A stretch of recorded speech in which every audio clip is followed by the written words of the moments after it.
Waan kargamuu dhiibbaa taasisaa jiraatullee Ameerikaan uummata isii akeekachiisutti fuufti. As we have for weeks. Akkuma torbaniif gochaa turre lammiileen Ameerikaa Itoophiyaa keessa jiran hundi carraa jiru maratti fayyadamuun biyyatti gadhiisanii akka bahan hubachiifne. Namoota Finfinnee to'atamaa jiraniin wal qabatee Gorsa Komishinii Mirgoota Namoota Itoophiyaa.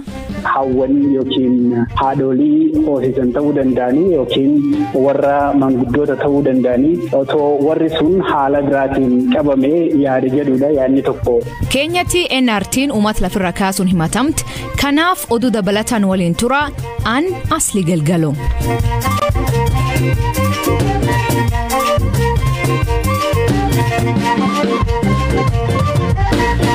Dhaggeeffattoonni oduu jalqabaanii waraanni kaaba Itoophiyaa atattamaa fi haal duree tokko malee akka dhaabbatu dhiibbaa gochaa jiraachuu Ameerikaan beeksifte.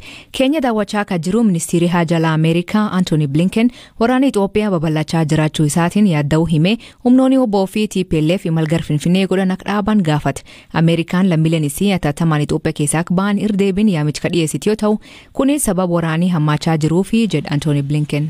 As we have for weeks, we continue to urge all American citizens in Ethiopia to leave the country. Akkuma torbaniif gochaa turre lammiileen Ameerikaa Itoophiyaa keessa jiran hundi carraa jiru maratti fayyadamuun biyyatti gadhiisanii akka bahan hubachiifna. Waraanni hammaachaa fi kutaalee biyyattii hedduutti babal'achaa jiraachuu isaatiin daran yaaddofneerra. Wanti argaa jirru balaan tokkummaa fi akka biyyaatti turuu Itoophiyaa danqu guddachaa jiraachuu isaati. Kanaaf hunda dura nageenya lammiilee Ameerikaa fi hojjettoota imbaasii keenyaa eeguun dirqama kooti dirqama keenya. Kana mirkaneessuuf lammiileen keenya carraa argatanitti fayyadamanii akka bahan hubachiifneerra. Abdii fi amantaan jabaan ani qabu haalli biyyattii gara duraan turetti deebi'ee akka isaan nagaan Itoophiyaatti deebi'uu danda'an akkasumas Itoophiyaan gara fuula duraa tarkaanfachuu akka dandeessu ni tumsinaa ka jedhudha. Yaalii gamtaan Afrikaa waraanichi karaa nagaan akka xumuramu gochaa jiru deeggaraa ka jedhu Anthony Blinken qaamoleen hundi garaagarummaa jiru mariin akka furuu qaban hubachiise. Waraanni wal jalaan kutaalee biyyattii hedduutti babal'atee lammiileen hedduun sababa kanaan dararaaf saaxilamanii jiru. Bara darbe Tigraay dhiyeenya kana Amaara amma immoo gara kibbaatti Finfinneetti siqaa jira. Kana hunda keessatti kan dararaman lammiilee nagaadha. Lammiileen kunneen deeggarsa barbaadan akka argatan mirkaneessuu akkasumas waraanni dhaabbatee mariin akka eegalu gochuu qabna. Kanatti dabalataan waraanni Itoophiyaa nagaa fi tasgabbii gaanfa Afrikaaf balaadha. Kun nuuf yaaddoo guddaadha. Akkasumas michoota keenya akka Keeniyaafis yaaddoodha. So we're looking for all sides, as I said, to step back. The TPLF and the OLA. Kanaaf qaamoleen hundi of duuba akka deebi'an WBO fi TPLF imala gara Finfinnee godhan akka dhaaban barbaanna. Qaamoleen hundi walitti dhufanii waraana dhaabuuf mariin eegalamuu arguu feena. Gargaarsi namoomaa danqaa malee dhaqqabuu akka danda'u namoonni hidhaman akka gadi dhiifamanii fi qaamoleen hunduu walitti dhufanii garaagarummaa jiru karaa nagaa fi bu'uura heeraatiin akka furan barbaanna. Kun akka milkaa'u michoota keenya hedduu waliin hojjechaa jirra. Hunda caalaa hojii bakka bu'aan gamtaa Afrikaa pirezidantiin duraanii Naayijeeriyaa Oluseegun Obasanjoo hojjechaa jiran ni deeggarra. Akkasumas tattaaffii pirezidanti Uhuruu fi kanneen biroo gochaa jiran ni jajjabeessina. Wanti baramuu qabu wal dhabdee kanaaf furmaanni karaa waraanaa argamu tokko hin jiru. Qaamoleen hundi kana hubatanii akkaatuma kanaan socho'uu qabu. Bottom line is that there is no military solution to this conflict. Every party has to recognize that and act accordingly. Arganamaa keenya kaseene Anthony Blinken pirezidantii Keenyaa Uhuru Kenyaata waliin cufaat kan mari'atan yoo ta'u durtaa Iggaad Warqinee Gabayoo waliin galgal kanaa akka wal argan himame ture.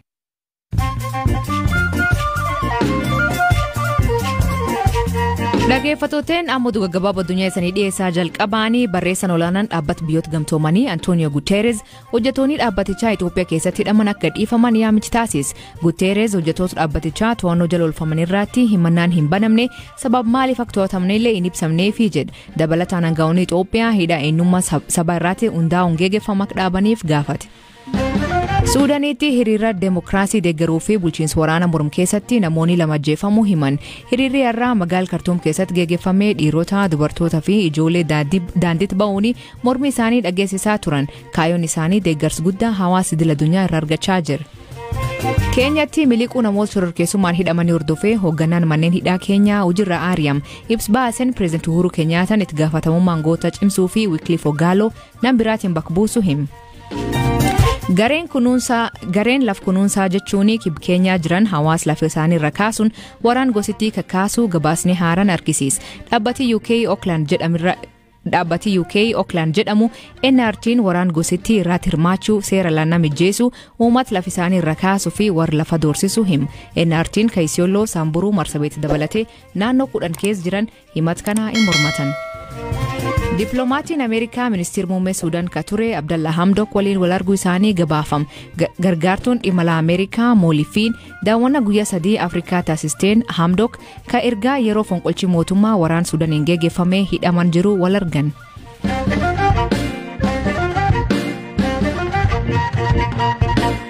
Komishinii mirgoota namoota Itoophiyaa haalli namoota labsii yeroo muddamaa wal qabatee hidhamaa jiranii xiyyeeffannoo taatama barbaadaa jedha. Namootni hidhaa kanaan namooti hidhaman jiran hedduun isaanii dhalattoota Tigraay ta'uu fi namoonni hedduun kutaa dhiphaa keessatti hidhamanii jiraachuu komishinichi ibsa baasin beeksisa. Komishinichi buufataalee poolisii daawwachuun akkasumas hidhamtoota maatii isaaniitiif poolisoota dubbisuun odeeffannoo walitti qabaa jiru hima. Daawwannaa kanarratti wanti isin argitan maali jedhee komishinichaatti komishinara mirga siviilii fi siyaasaa Dr. Abdi Jibril gaafan. Dura hammeenya dubbachuurra waan gaarii ta'aa jirurra kan ka'e dararamni adda addaa kan irra ga'een jiru hidhamtoota warri qabame qaamni nageenyaa yookiin poolisoonni illee hanga danda'anitti gargaaraa jiru. Kun gama tokkoon waan gaarii hojjetamaa jirudha. Gara biraatiin ammoo akkasuma wanni nama yaaddeessa illee keessa jira. Tokkoffaa baay'inaan namni qabamuu isaaniiti. Kanaaf bakki baay'een akkasitti qophaa'e waan hin jirreef namni iddoo tokkotti bakki yookiin manni namni itti taa'u haalaan nama humna isaaniitii ol waan qabuuf jecha kun walirratti heddummaachuu danda'a. Lammaffaa immoo gaafa namni eeru eebaluutu rakkoo nageenyaa geessisuu danda'a jedhamee gaafa himatamu kun sirriitti xinxalamee qoratamee akka namni adda ba'u kan badii hojjetee fi kan hin hojjetin adda baasu xiqqoo rakkisaa ta'uu isaati kan argine. Ammaatti namoonni hidhaman agam? Kan kutaa naannoo tokkooti nama 714 qabamuu isaa kan murteessine yookiin kan mirkaneessan. Iddoo biraatti wanni hin qabnu jechuudha. Aksasii yookiin nu wayyamanii seennee yookiin odeeffannoo ga'an arganne. Kaleeffarraallee dhaabbatii mootummoota gamtoomanii UN dhalattoonni Tigraay ol hidhamuu himanii akka gadhiifaman gaafachaa jiranii isaaniillee dhalattoonni Tigraay hidhamuu tuuxanii jirtanii gabaas keessan keessatti hidhaan kun isaan qofirratti xiyyeeffate? Isaan qofallatti xiyyeeffate jechuun hin danda'amu. Kan maalitti fakkaata asli kan amma kan jiru akka dhaaba shoror keessatti illee kan mana mareetiin murtaa'e waraana jiru keessatti illee yookiin lola jiru keessatti illee gahee olaanaa kan fudhachaa jiru dhaaba tokko saba tokko irratti kan murtaa'edha yookaan kan hundaa'edha. Kana sababeeffatee namni hidhamuu danda'u otuma namaa hin lakkaa'in akkanumattuu shalaguun danda'ama jechuudha. Argitee kun waa'ee aayidiyoolojii yookiin waa'ee wanni irratti miti kan saba hundeeffateeti lolli ta'aa jiru. Sababa kunis kun ta'uu danda'a. Dirqama dhaloota naannoo tokkoo dhaloota saba tokko irratti hundeeffame jechuudha miti. Kan hidhame keessa immoo baay'inni isaanii dhalataa saba Tigraay ta'uunsaa kunis waan nama mormisiisaatii miti. Maatii namoota hidhamanii kana dubbisuu fi kan hidhamanillee dubbisuu himtanii maal isaniin jedhan? Maatiin warra hidhamaatillee kan jedhan yookiin hidhamtoonni yookiin qabamtoonni kan jedhan sababa itti hidhamne yookiin itti qabamne nutti himne. Kanaafuu nuti kan shakkinu eenyummaa keenyaatiin qabamne jedhamee yaamamu. Kun waan warri hidhamtoonni yookiin maatiin isaanii jedhamu. Gara mootummaatiin ammoo nama sabummaa isaatiin yookiin dhalataa saba tokkoo ta'eef hin qabne jedhu kun kana lamaan wal bira keenye ibsa keessatti. Dhimma kan ilaalchisee gorsi keessan akka komishiniitti maali? Gorsi kan mootummaa himne tokkoffaa kan jennu durarra odeeffannoo qulqulluu dhiyeessuudhaaf tokko bakka kanaatti dhiyeenyee odeeffannoo argachuu qabna. Kanaafuu warri ilaallatu yookiin qaamni ilaallatu kana nutti kennuu qaba kan jedhudha. Kan biraatis akkanuma namootni fakkeenyaaf baay'ee fayyaadhaan ta'uu danda'a. Haawwan yookiin haadholii hoosisan ta'uu danda'anii yookiin warra manguddoota ta'uu danda'anii otoo warri sun haala biraatiin qabamee yaada jedhudha. Yaadni tokko kan akka yaada furmaataatti dhiyeessine kan biraa immoo haala biraa namooti qabaman baay'ee waan ta'aniif kana bakka adda addaa akka walirratti hin tuulamne kan jedhudha. Walumaa galatti kan akka yaada furmaataatti lafa keenye. Ulfaadhu Dr. Abdii. Galatoomii asillee.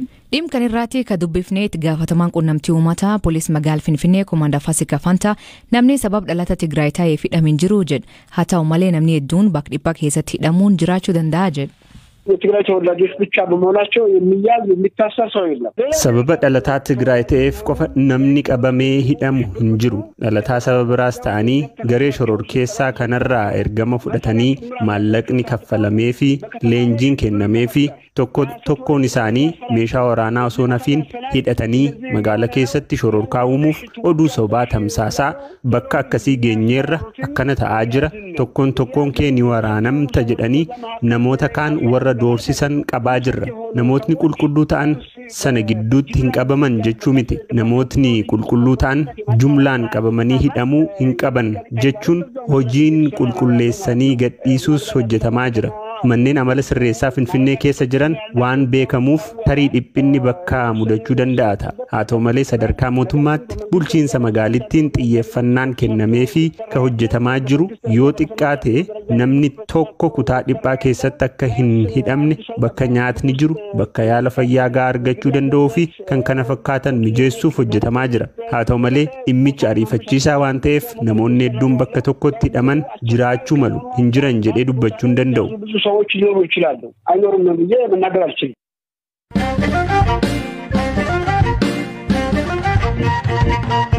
Dubartiin biyya Arjentiinaa tokko qorricha yookiin qorsa gosa kamiyyuu odoo fudhatini HIV/AIDS irra fayyuunis addunyaa ajaa'ibsiisaa jira. Kanaan dura namni tokko akkuma kana qorsa malee dhukkuba kan irra fayyee ture. Dubartiin tuni ammaan dura AIDS qabaachuunis mirkanaa'ee ture. Amma garuu selooti dhiigis biliyoonaan ol ta'u irratti qorannoo taasifameen vaayiraasiin HIV tas keessatti argamuu hin dandeenye jechuun masariitiin Archives of Internal Medicine gabaas beekaa toomaa dabalataan isinitti.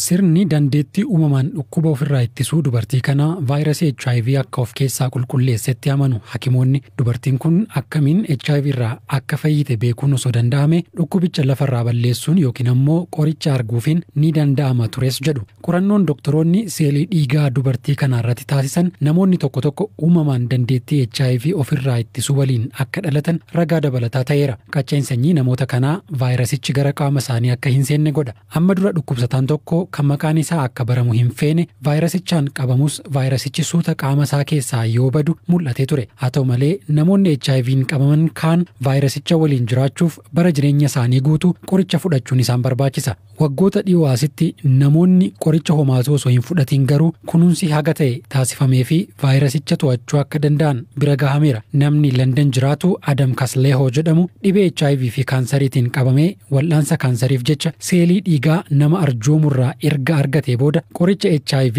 fudhachuu dhaabe. Wayita wal'aansa kaansarii argachaa jirutti HIV'n seelii dhiiga isaa keessa jiru keessaa badeera. Dhimmi kun yeroo bira gahamu namni seelii dhiigaa arjoome addunyaa kanarratti namoota HIV ofirraa ittisuu danda'an 100 keessaa tokko ta'uun isaa barame. Akka dubartii Arjentiinaa kana namoonni biroos dandeettii dhukkuba kana ofirraa ittisuu qabaachuu akka danda'an qorannoo taasisuun ni barbaachisaa jedhu ogeeyyiin. Adeemsa kana namoota uumamaan vaayirasicha of keessaa balleessuu hin dandeenyeef tooftaan ittiin dabarsuun danda'amu ni jiraata abdii jedhus qabu. Namoonni umurii isaanii guutuu qoricha fudhachaa jiraatan bifa talaalliitiin dandeettiin qaama isaanii akka cimu taasifamee qoricha malee vaayirasicha waliin jiraachuu akka danda'an gochuuf karoorri jira. Dhageeffattootteen sagantaan irraa ganuma waliin turuu keessaniif ulfaadha isaniin jenna.